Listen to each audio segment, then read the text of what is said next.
نحمده ونصلي ونسلم على رسوله الكريم اما بعد فاعوذ بالله من الشیطان الرجیم بسم اللہ الرحمن الرحیم۔ برادران ملت اسلامیہ، السلام علیکم ورحمۃ اللہ وبرکاتہ۔ آپ دیکھ رہے ہیں ہمارا چینل صدائے حق اور میں ہوں محمد خالد محمود نعیمی ہمدانی۔ محترم سامعین و ناظرین، آج ہم ایک بہت ہی اہم ٹاپک پر گفتگو کرنے جا رہے ہیں۔ یہ ٹاپک ہے رجب کے اندر کنڈوں کی جو نیاز دلائی جاتی ہے، جسے حضرت امام جعفر الصادق علیہ السلام رضی اللہ عنہ آپ کی ذات کے ساتھ جوڑا جاتا ہے۔ اس کی حقیقت کیا ہے اور کیا کنوں کی نیاز کرنا جائز ہے یا جائز نہیں ہے، اس حوالے سے آج ہم اپنے پروگرام کے اندر گفتگو کریں گے۔ ہمارے ساتھ جڑے رہیے گا۔ محترم سامعین و ناظرین، سب سے پہلے تو یہ چیز ذہن نشین فرما لیں کہ یہ جو رجب کے اندر 22 رجب کو کنوں کی نیاز دلائی جاتی ہے، اس کو حضرت امام جعفر الصادق رضی اللہ تعالی عنہ کی ذات کے ساتھ منسوب کیا جاتا ہے کہ یہ امام جعفر الصادق ان کی نیاز ہے۔ حضرت امام جعفر الصادق یہ کون ہیں؟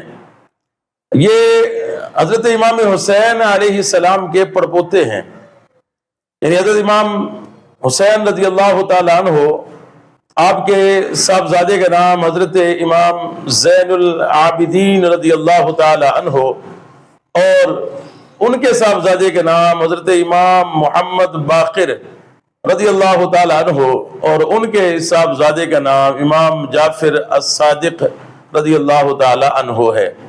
یا آپ یوں کہہ لیں کہ امام جعفر الصادق بن امام محمد باقر بن امام زین العابدین اور بن حضرت امام حسین رضی اللہ تعالی عنہ، یعنی آپ والد کی طرف سے حسینی سید ہیں۔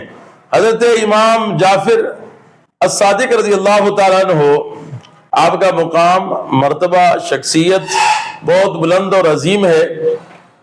آپ رضی اللہ تعالیٰ عنہ ایسی عظیم شخصیت کے حامل ہیں کہ حضرت امام اعظم ابو حنیفہ رحمت اللہ تعالیٰ علیہ، جو فقہ کے اتنے بڑے امام ہیں، آپ فرماتے ہیں کہ اگر میں 2 سال امام جعفر الصادق رضی اللہ تعالیٰ عنہ کی صحبت میں نہ بیٹھتا اور ان سے وہ علم حاصل نہ کرتا اور وہاں سے مجھے فیض نہ ملتا تو میں ہلاک ہو جاتا۔ یعنی آپ اس چیز سے اندازہ لگائیں کہ حضرت امام جعفر الصادق رضی اللہ تعالیٰ عنہ کا مقام اور مرتبہ اور آپ کی علمی شخصیت کیا ہے۔ حضرت امام جعفر الصادق رضی اللہ تعالیٰ عنہ کا جو یوم شہادت ہے، یہ بھی ذہن نشین رکھیے گا کہ حضرت امام جعفر الصادق رضی اللہ تعالیٰ عنہ کو شہید کیا گیا، یعنی آپ کو زہر دیا گیا تھا اور اس زہر کی وجہ سے آپ کی وہ موت واقع ہوئی اور آپ کا وصال مبارک ہوا۔ حضرت امام جعفر الصادق رضی اللہ تعالیٰ عنہ، آپ کے یوم شہادت کے حوالے سے اختلاف پایا جاتا ہے۔ کچھ زیادہ تر جو اقوال ہیں وہ 15 رجب کے حوالے سے ملتے ہیں کہ 15 رجب وہ حضرت امام جعفر الصادق کا یوم شہادت ہے، اور کچھ روایات کے اندر 22 رجب وہ آپ کا یوم شہادت ہے، اور کچھ لوگ وہ شعبان کے اندر بھی آپ کا یوم شہادت کی روایت کو لکھتے ہیں۔ اب آپ دیکھ لیں کہ اس میں مختلف روایات ہوگی۔ اہل سنت کے نزدیک جو زیادہ جس کے اوپر جمہور کا اس کے اوپر ان کا وہ اس کے اوپر اتحاد ہے اور اس کو وہ زیادہ ترجیح دیتے ہیں، وہ 15 رجب ہے۔ امام جعفر الصادق رضی اللہ تعالیٰ عنہ کے نام کے ساتھ کنوں کی نیاز کو منسوب کیا جاتا ہے۔ میرے محترم سامعین و ناظرین، اب آپ اس چیز کا جائزہ لیں۔ ابھی آپ نے سوال کیا امام جعفر الصادق کون ہیں، ان کی شخصیت کیا ہے، ان کا مقام مرتبہ کیا ہے۔ اب ان کی ذات کے ساتھ کنوں کی نیاز کو منسوب کیا جاتا ہے، اب اس کنوں کی نیاز کی حقیقت کیا ہے، ذہن نشین فرما لیں، اچھی طرح اس چیز کو نوٹ کر لیں کہ نیاز یا فاتحہ یہ ایصال ثواب کی ایک صورت ہے، یعنی جو دنیا سے پردہ کر گئے ہیں ان کے لیے بخشش کی دعا کرنا، ان کے ثواب کے لیے صدقہ خیرات یعنی کھانے کا اہتمام کرنا اور رشتہ داروں کو، دوستوں کو، غربا کے اندر اس کھانے کو تقسیم کرنا، یہ فاتحہ کی نیاز کی ایک صورت ہے۔ مردوں کے لیے یعنی جو دنیا سے چلے گئے ہیں ان کے لیے دعا کرنا قرآن پاک سے ثابت ہے، رب اجعلنی مقیم الصلاۃ ومن ذریتی ربنا وتقبل دعا ربنا اغفر لی ولوالدی وللمؤمنین یوم یقوم الحساب۔ اس آیت کریمہ سے اس چیز کا ثبوت ملتا ہے کہ جو دنیا سے پردہ کر گئے ہیں ان کے لیے دعا کی جا سکتی ہے۔ اب ان کے لیے اگر کوئی صدقہ خیرات کیا جائے تو اس کا ثبوت بھی احادیث مبارکہ کے اندر ملتا ہے کہ ایک صحابی رسول نے کہا میری والدہ کا انتقال ہو گیا تو وہ کنواں کھدوانا چاہتی تھی، اگر میں ان کے نام کا کنواں کھدواؤں تو کیا ان کو ثواب ملے گا؟ حضور فرمایا کہ ہاں بالکل ثواب ملے گا۔ ایک صحابی رسول نے مجھے یا رسول اللہ میری والدہ حج کرنے کے لیے جانا چاہتی تھی لیکن ان کا انتقال ہو گیا، اب میں جو ہے ان کی طرف سے حج کروں تو کیا ان کو ثواب ملے گا؟ تو حضور علیہ الصلوۃ والسلام نے فرمایا کہ ہاں بالکل، تم اگر ان کی طرف سے حج کرو گے تو اس کا ثواب ان کو ملے گا۔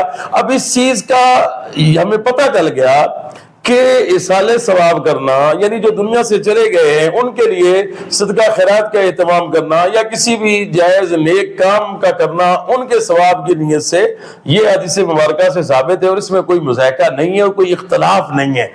اب جو چیزیں زیادہ ہمارے معاشرے کے اندر، اب یہ ہماری گفتگو کا تیسرا حصہ، یہ بڑا اہم ہے، جہاں پر جو ہے لوگوں کا اعتراض آتا ہے۔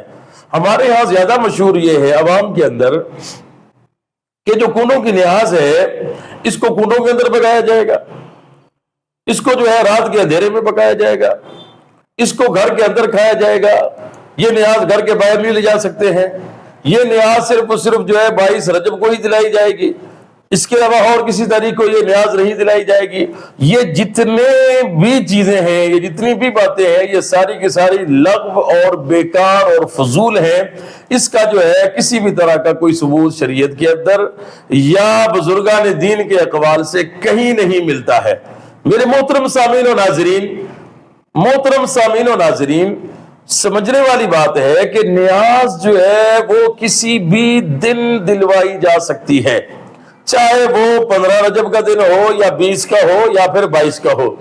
اس کے علاوہ یہ چیز بھی ذہن نشین رکھ لیں کہ نیاز جو ہے یہ دن میں بھی دلائی جا سکتی ہے، یہ رات کو بھی دلوائی جا سکتی ہے، یہ دوپہر میں بھی دلوائی جا سکتی ہے۔ اس میں دن کا بالکل تعین کر لینا اور پھر اس کے اوپر سختی کرنا یہ سراسر جو ہے یہ ناجائز ہے، یہ بالکل بھی جائز نہیں ہے۔ تو جو غلط چیزیں ہیں جو عوام الناس کے اندر مشہور ہو گئی ہوئی ہیں ان کی اصلاح کرنا ضروری ہے۔ تو میرے محترم سامعین و ناظرین، سب سے پہلی چیز جو آپ نے ذہن نشین رکھنی ہے کنوں کے نیاز کے حوالے سے کہ یہ ایک ایصال ثواب کی صورت ہے۔ ایصال ثواب کرنا یہ حدیث مبارکہ سے ثابت ہے، قرآن سے ثابت ہے کہ جو دنیا سے چلے گئے ہیں ان کے لیے مغفرت کی دعا اور ان کے صدقہ خیرات جو ہے وہ کیا جا سکتا ہے۔ اب اس میں جو چیز اس سے ہم نے بچنا ہے کہ یہ جو ہے کہ صرف 22 رجب کو کرنا ہے، اس کے علاوہ کسی تاریخ کو نہیں کر سکتے، یہ غلط ہے۔ آپ کسی بھی دن جو ہے، آپ جس طرح 6 رجب کو حضور خواجہ غریب نواز کی چھٹی شریف ہے، لیکن پورا رجب کا مہینہ جو ہے آپ کے چاہنے والے جو ہے وہ آپ کے نام کی محفلیں مجلسیں منعقد کرتے ہیں اور آپ کے نام کی فاتحہ دلواتے رہتے ہیں، اس میں کوئی مذائقہ نہیں ہے۔ اسی طرح جو ہے کنوں کے حضرت امام جعفر صادق کے نام کی فاتحہ جو ہے آپ کسی بھی رجب کے دن میں یا کسی بھی مہینے میں آپ دلوا سکتے ہیں، اس میں بھی کوئی مذائقہ نہیں ہے۔ اور اس کا کھانا جو پکایا جاتا ہے وہ یہ اس کو شرط مشروط کر لینا کہ گھر کے اندر ہی کھائیں گے اور گھر سے باہر لے کر نہیں جائیں گے، یہ بھی بالکل بیکار چیز ہے، یہ بھی بالکل کہیں سے ثابت نہیں ہے۔ لہذا کھانا آپ کہیں بھی لے جا سکتے ہیں، محلے کے اندر تقسیم کر سکتے ہیں، محلے سے باہر لے جا سکتے ہیں، شہر سے باہر لے جا سکتے ہیں، ملک کے سے باہر لے جا سکتے ہیں، کہیں بھی لے جا سکتے ہیں، اس میں کوئی کسی بھی طرح کی کوئی جو ہے نا وہ ممانعت نہیں ہے۔ اور اپنی طرف سے اس کی قید لگا لینا یہ غلط ہے۔ لہذا جو چیزیں غلط ہیں، جو چیزیں عوام کے اندر ایسے ہی فضول میں مشہور ہو گئی ہوئی ہیں، ان کو جو ہے ختم کرنا ضروری ہے، اور جو چیزیں جو ہے وہ شریعت کے دائرے میں لیتے ہوئے جائز ہیں وہ کرنی چاہیے، اور اس کا انشاءاللہ ثواب ملے گا۔ میں امید کرتا ہوں کہ جو ابہام تھے کنڈوں کی نیاز کے حوالے سے، یہ گفتگو سن کر آپ کے ذہن میں بہت ساری باتیں جو ہے وہ کلیئر ہوں گی۔ اللہ تبارک و تعالی ہمیں عمل کی توفیق عطا فرمائے۔ یاد رکھیے گا، ہر اچھی بات دوسروں کے ساتھ شیئر کرنا صدقہ جاریہ ہے۔ اگر آپ کو آج کا ہمارا پروگرام اچھا لگا ہو تو اس سے دوسروں کے ساتھ شیئر ضرور کیجیے گا۔ اللہ تبارک و تعالی ہم سب کا حامی و ناصر ہو۔ فی امان اللہ۔ السلام علیکم ورحمۃ اللہ وبرکاتہ۔